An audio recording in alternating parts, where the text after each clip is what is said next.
The execution of Gamborsa. Gamborsa, it is refers to the three Filipino fathers that Jose Vergus, Mariano Gomez, and Jacinto Zamora, who are executed on February 17, 1872 at Bagumbayan, that Philippines by Spanish colonial authorities on charge of observation arising from 1872.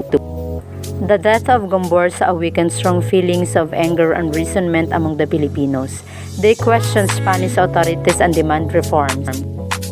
The execution of Jose Potasio Rizal Mercado y Alonso Riolanda. Jose Rizal was a Filipino nationalist writer and wholly mass active of the end of Spanish colonial period in the Philippines. Legacy of Jose Rizal. After a short trial, Rizal was convicted of sedition and sentenced to death by the firing squad.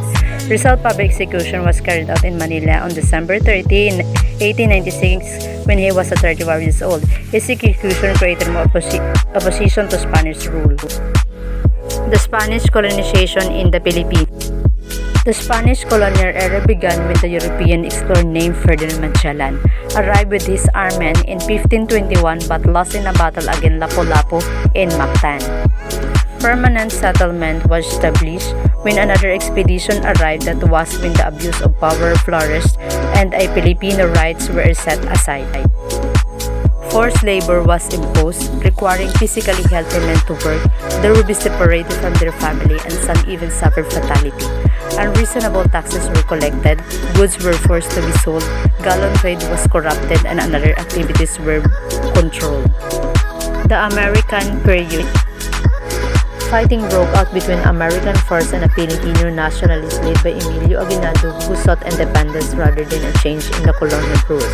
American war lasted in 3 years and results in the death of over 4,200 American and over 20,000 Filipino combatants.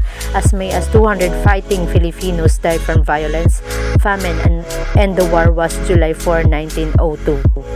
Declaration of the Philippines Independence on Kawit Cavite on June 12, 1989. Marks the day when the Emilio Aguinaldo proclaimed the Philippines Independence Day in Kawit Cavite back in 1898, and it was the first shown publicity, and the Marcha Nacional Filipina, which became the music the Philippines national anthem, was the first heard.